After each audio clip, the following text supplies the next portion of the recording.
मैं डॉक्टर आशा शर्मा, एक लेखिका, समाज सेविका और आयुर्वेद चिकित्सक। ये मेरी प्रथम पुस्तक है जिसको मैंने लिखा, आद्या की करुण उपकार। ये कन्या भ्रूण हत्या के ऊपर लिखी हुई मेरी पुस्तक है। बड़ी भारी वेदना समाज की। बेटियों को कोख में ही जब मार डाला जाता था, आए दिन ऐसे केस किसी कचरे में, किसी किन्हीं ऐसी जगहों पर जब कन्या का भ्रूण जिसको कुत्ते नोचते हुए मिल जाते थे, उस पीड़ा से उद्बोधित होके मैंने ये आद्या की करुण उपकार पुस्तक लिखी। एक बड़ी भारी वेदना ये भी थी कि बेटियों को इतना क्यों सहना पड़ता है इस समाज में। उसके कई कारण मैंने इस पुस्तक में लिखे हैं और कन्या भ्रूण हत्या को कैसे हम लगाम लगा सकते हैं, इस पुस्तक में मैंने वो सब कुछ संजोया है। जब मैं ये पुस्तक लिख रही थी तो मैंने मुख्यमंत्री महोदय को भेजी और उन्होंने ये संदेश मेरी पुस्तक के लिए भिजवाया और इसमें मैंने इसको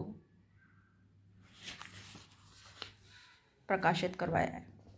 ये ममता जी जो राष्ट्रीय महिला आयोग की अध्यक्ष रही हैं, ये उनका संदेश है। इसी तरीके से अन्य मंत्रिमंडल के अन्य सदस्यों के संदेश भी मैंने इस पुस्तक में प्रकाशित करवाए हैं। जैसे उस समय जब मैं पुस्तक लिख रही थी, उस समय डॉक्टर राजकुमार शर्मा चिकित्सा मंत्री हुआ करते थे, तो उनकी ये शुभकामनाएं मुझे प्राप्त हुई।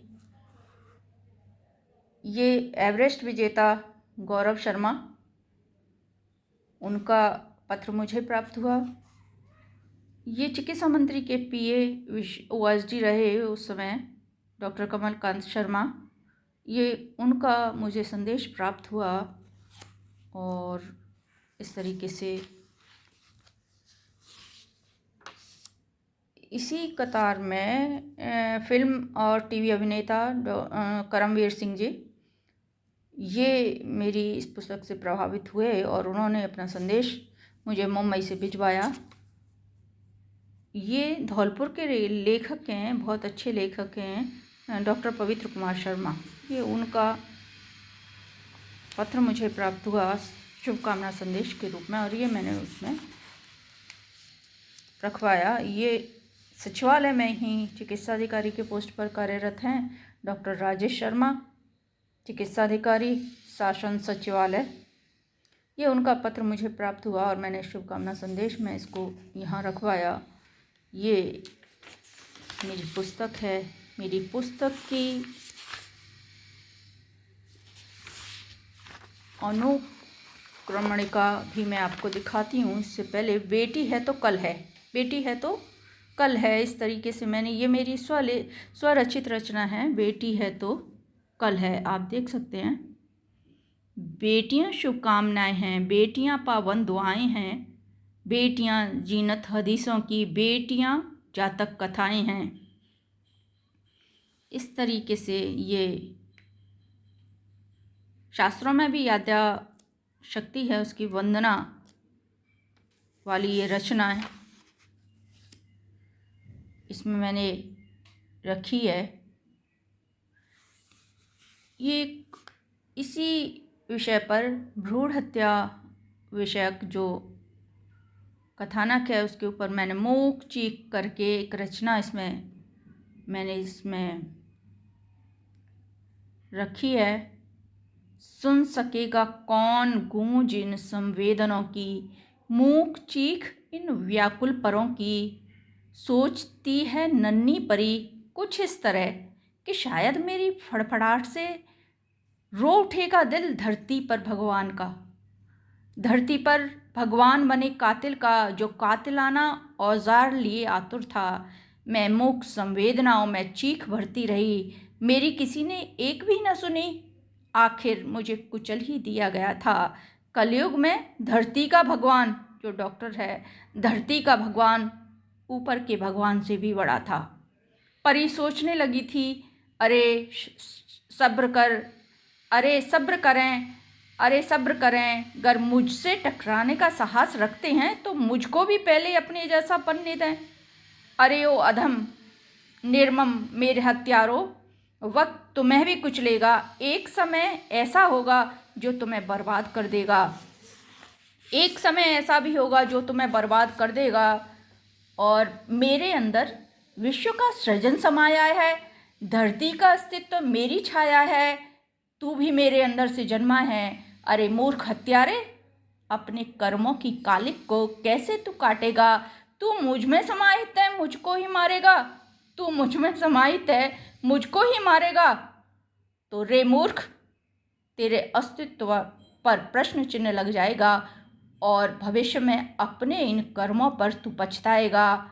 समय पर सुन ले आवाज़ ये दर्दीली, नहीं तो रे अधम मती मूख, इस चीख में कहीं तो गिर जाएगा। मूक इस चीख में कहीं तो गिर जाएगा। किसी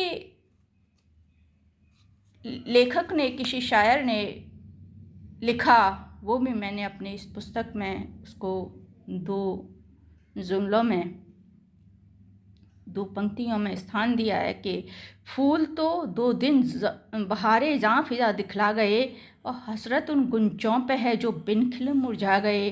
हसरत उन गुंचों पे है जो बिन खिले मुरझा गए। ये मैंने अपनी पुस्तक के प्रारंभ में ही लिखे हुए हैं। इसमें 2 पंक्तियाँ और हैं कि इस दौर के अंदाज़े तरक्की निराले हैं, और जहनों में अंधेरा है, सड़कों पे उजाले हैं। जहनों में अंधेरा है, सड़कों पे उजाले हैं। ये मेरी पुस्तक की अनुक्रमणिका है, जिसमें से मैं एक एक संदर्भ बिंदु को आपके समक्ष रखूँगी और बताऊँगी कि इस पुस्तक में मैंने क्या क्या संजोया है। ये सारी इसकी अनुक्रमणिका के आधार पर मैंने इस पुस्तक में तथ्यात्मक बिंदु रखते हुए और इस पुस्तक को लिखा है।